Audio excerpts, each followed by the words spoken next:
আমি আমার মন গড়া মতো কিছুই বলতে পারি না রে খাদিজা। দুনিয়াতে বাবা নাই, মা নাই, দাদা ছিল আব্দুল মুত্তালিব, দাদাও দুনিয়ার জমিনে নাই।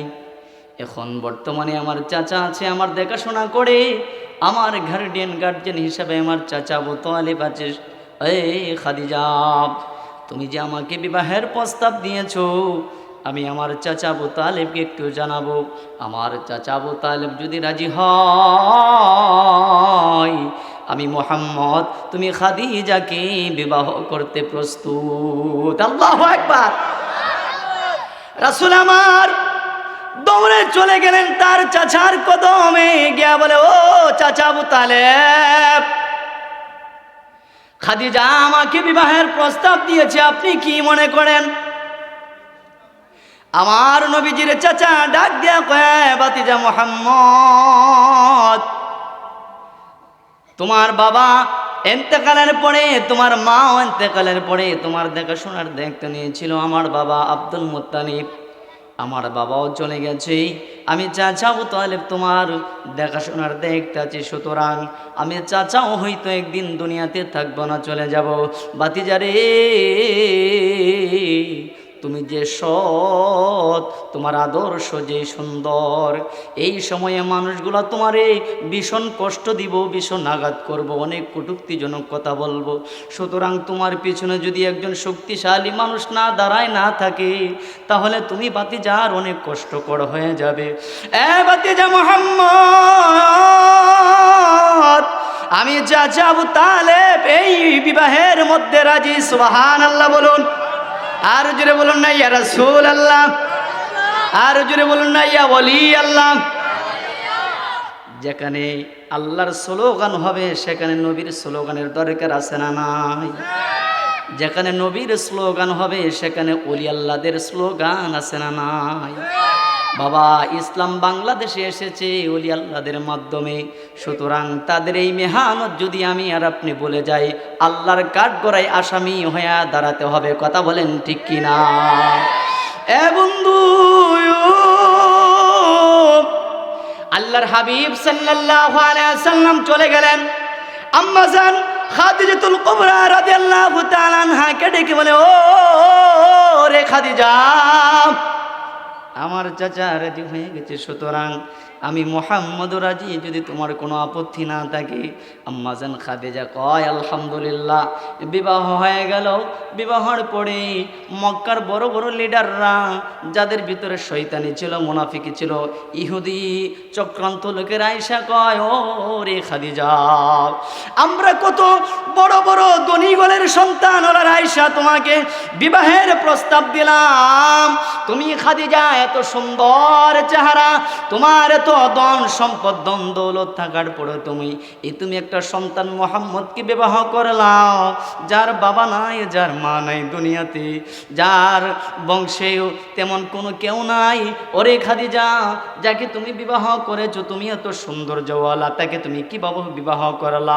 আমার আপনার মায়ার নবীর স্ত্রী খাদিজা ডাকে বলে, এই মক্কার বড় বড় লিডার পন্থীর লোকেরা রে, তোমরা শোনো, চলে আসো আমার বাড়িতে, তোমরা অমুক দিন চলে আসো আমার বাড়িতে, মেহমানদারি গ্রহণ করো। সকল মক্কার বড় বড় লিডার পন্থীর লোকেরা চলে গেল। আম্মাজান খাদিজাতুল কুবরা রাদিয়াল্লাহু তাআলা আনহা তিনার বাসায় যাওয়ার পরে আম্মাজান খাদিজাতুল কুবরা ডেকে বলে, ও মক্কার বড় বড় লিডার পন্থীর লোকেরা, কি যেন প্রশ্ন করেছিলা? আমি এত সুন্দরী মুহাম্মদকে কেন বিবাহ করলাম?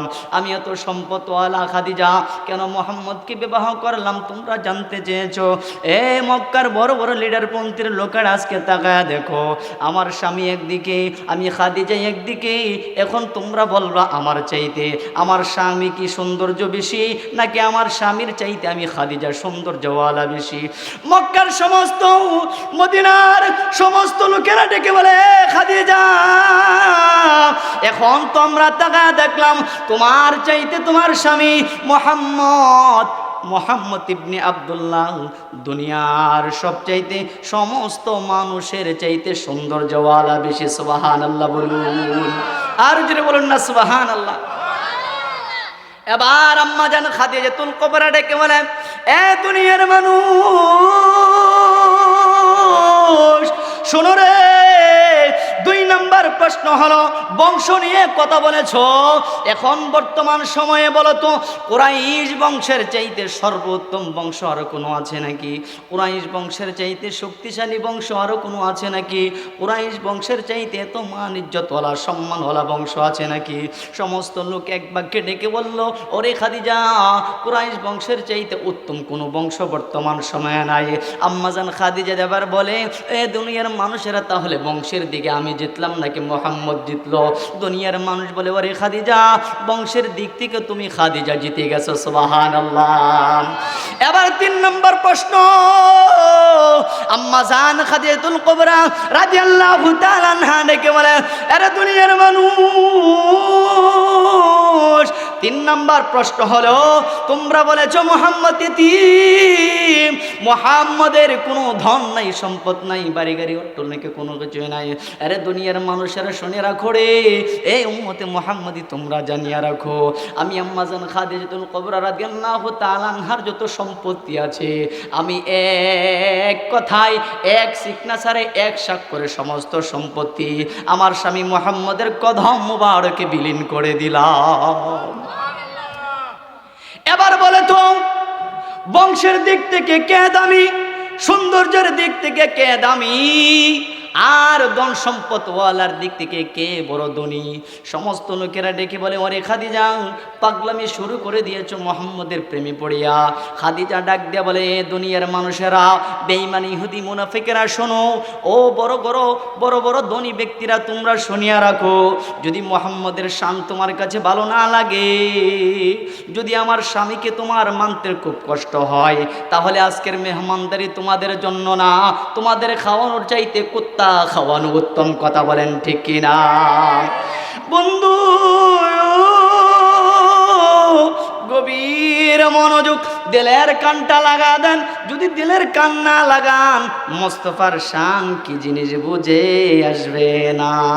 কথা বলেন ঠিক কিনা? বাবাজিরা রে, আমার বন্ধু